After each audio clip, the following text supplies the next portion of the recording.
Oi, gente, eu sou a Duda e hoje nós vamos conversar sobre O Segredo de Tímenes, de Agatha Christie.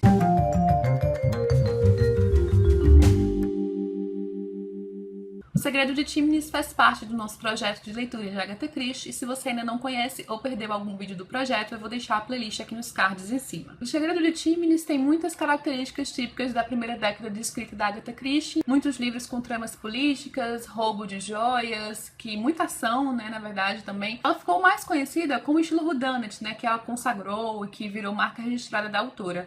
Mas o interessante deste livro é que ele também possui muitas dessas características que seriam tão associadas aos livros dela, porque por mais que ele seja uma trama com esse pano de fundo político, com reis, rainhas e toda uma história de confusão e revolução num país distante, em que muitas coisas convergem, enfim, acabam sendo relacionadas, interligadas, que aparentemente estão desconectadas, ele ainda assim tem aquela história que se passa numa casa isolada de campo, na Inglaterra, então numa propriedade rural muito grande e imensa, em que esses convidados são todos levados àquele local, em que há um crime, há um assassinato, e por mais que não tenha um detetive principal, um dos personagens assume o papel e resolve investigar. Ele possui tantas dessas características que também tem aquela parte no final em que todos se reúnem e o personagem vai lá falar sobre a resolução do crime, enfim, que é uma coisa que ficou tão conhecida e tão marca registrada da autora.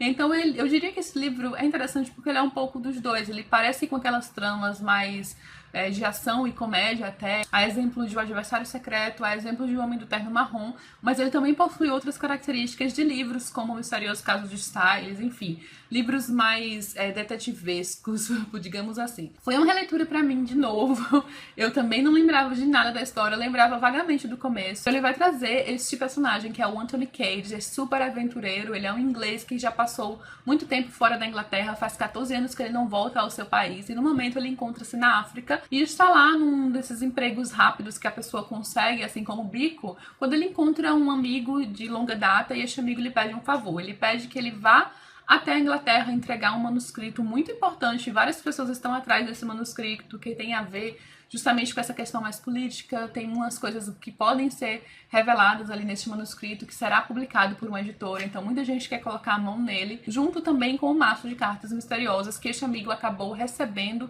de um chantagista como uma espécie de recompensa quando esse chantagista morreu. Só que é óbvio que eles não querem continuar chantageando a pobre da mulher, então ele pede que procure essa mulher na Inglaterra e devolva as cartas para que ela saiba que está segura. De cara, essas duas coisas não estão ligadas, só que nas primeiras páginas a gente já percebe que sim, elas estão. Isso foi algo que me deixou assim, tá, isso nunca aconteceria, espero que tenha uma explicação para isso. Porque, por mais que essas tramas, assim, com muitas aventuras, muito suspense, digamos até, por exemplo, a do Homem do Terno Marrom, que a gente leu recentemente aqui no projeto, por mais que elas tenham este aspecto muito de filme, sei lá, de uma grande aventura, de algo extremamente improvável, eu diria que por mais que eu tenha gostado de Tímenes, tenha gostado do desenvolvimento, ele é uma das tramas mais improváveis de ocorrer. Porque existe uma grande coincidência de início que nunca aconteceria. Seria daquelas coincidências que o universo inteiro teria que conspirar para que aquilo acontecesse. Vou explicar melhor e sem soltar nenhum spoiler. Este amigo dele está em posse dessas duas coisas diversas que ele conseguiu de duas formas diversas por salvar a vida de duas pessoas em ocasiões diversas. Em locais diversos também, em países diferentes. E essas duas coisas estão interligadas, gente. E vocês vão perceber que a coisa ainda piora. Só que eu não posso entrar muito em detalhes em relação a isso, porque daí já seria um spoiler. Mas enfim, as coincidências ficam ainda maiores e impossíveis. Mas relevando este aspecto do livro, ele é um livro extremamente divertido, que tem personagens com muito senso de humor, especialmente também o protagonista, né, que é o Anthony Cage, ele é extremamente bem-humorado, então ele solta umas tiradas sarcásticas aqui e ali, que são muito gostosas, é muito bom acompanhar esses personagens que são, assim, bon vivant, sabe? E mesmo em meio a vários perigos, que são com sua vida em risco, tornando-se suspeitos até de crimes, eles estão ali mantendo bom humor e tentando levar as coisas adiante. Então, eu acho que tem essa característica no livro que diverte. E ele é ainda mais viciante do que o livro anterior, eu diria. É daqueles livros que a gente fica querendo, sabe, continuar, porque tá tão gostoso. A trama tem tantos mistérios, assim. Na verdade, tem um turbilhão de coisas acontecendo. Tem roubo de joias, tem uma revolução em um país, a Eslováquia. Tem países distantes, tem tramas acontecendo ali, interesses escusos e muito mistério, e gente querendo tomar o poder, e você não sabe muito bem quem é quem, porque também tem um grande rei do crime que rouba joias, que está sempre disfarçado. Então, enfim, é muita coisa acontecendo, mas eu não achei o livro confuso. Dá pra entender perfeitamente bem. O problema dele é que são muitas coincidências. Esse é o grande problema, é muita coisa. Nunca aconteceria, é uma trama extremamente improvável, mas ela diverte e os personagens são legais. Então, a solução do crime, assim, a solução das coisas, na verdade, como eles chegam a determinado raciocínio, também é ok, tanto que você consegue perfeitamente descobrir, assim, a solução desse crime. Vocês podem sempre questionarem o fato de eu já ter lido antes, então podia ter algo ali no meu subconsciente. Mas eu sou bem sincera com vocês que eu não lembrava da história e que eu fui desvendando absolutamente tudo à medida que ia acontecendo. Então vou entrar um pouquinho mais de detalhes na parte com spoilers que irá acontecer agora. Então, caso você ainda não tenha lido, eu vou deixar aqui embaixo a parte em que você vai poder pular e ficar livre dos spoilers que eu vou contar e daí a gente continua a conversa. Então vamos lá para a parte de spoilers. O que eu quero dizer é que é ainda mais improvável nessa coincidência porque o próprio Anthony Cage, no final das contas, é o herdeiro do trono da Reslováquia, deste país, eu não sei dizer esse nome, desse país. Então, gente, como é que pode? Eu pensei que o amigo dele, o Jimmy McGrath, teria alguma ligação com isso, enfim, saberia de alguma coisa. Era a única explicação, mas não, foi uma coincidência pura e simples. Então, esse cara que é amigo dele acabou entregando em suas mãos duas coisas aparentemente desconexas que no fundo estavam completamente interligadas e justamente para a pessoa mais interessada, que é o herdeiro do trono.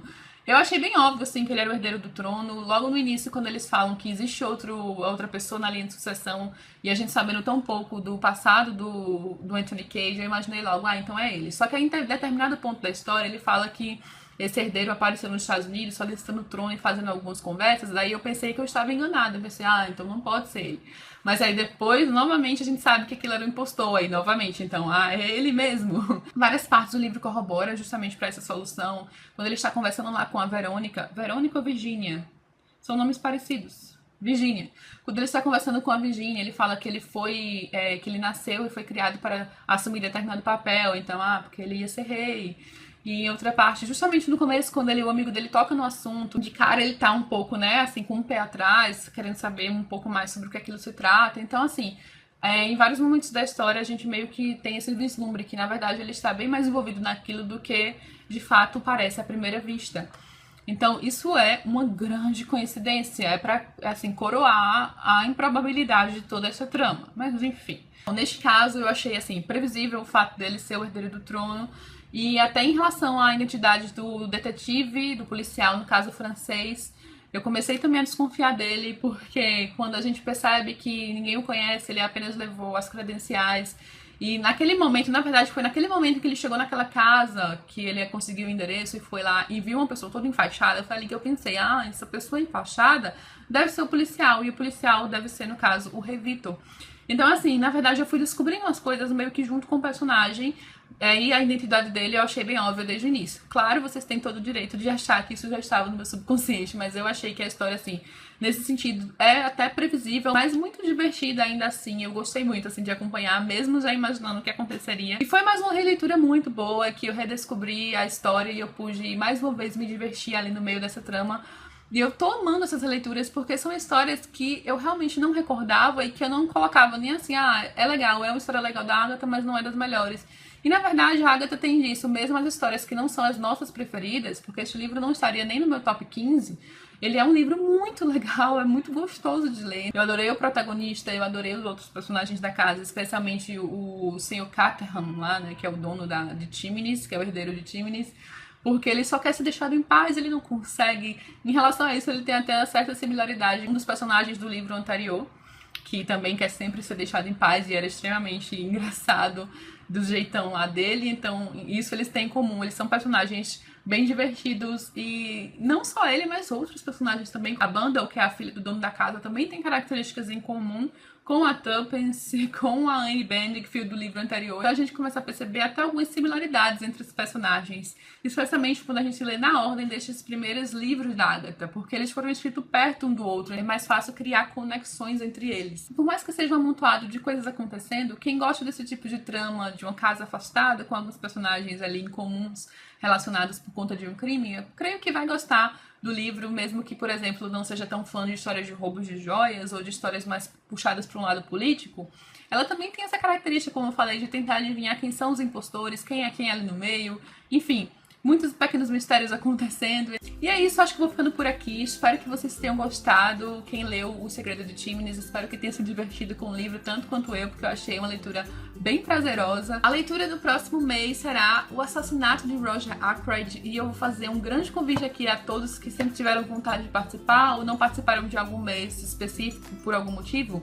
Esse é um dos livros mais famosos de Agatha Christie, um dos mais cultuados, um dos mais queridos, e é um grande livro. Neste caso, eu lembro de tudo da história, então assim, não vou nem poder comentar com vocês sobre possíveis suspeitas, porque eu já sei o final mesmo, não tem como esquecer o final deste livro. Então, se você tem muita vontade de participar assim, desse projeto de discussão sobre um livro específico em algum mês, mesmo que não esteja participando desde o início, é uma ótima oportunidade para entrar, uma ótima oportunidade para a gente discutir uma grande obra da autora. É a história com Hercule Poirot, é uma história bem engenhosa que vai mostrar aí tudo que a Agatha consegue fazer em relação a tramas e enredos. Será maravilhoso se uma grande quantidade de pessoas se interessar aí pra gente discutir o assassinato de Roger Ackroyd no mês de novembro.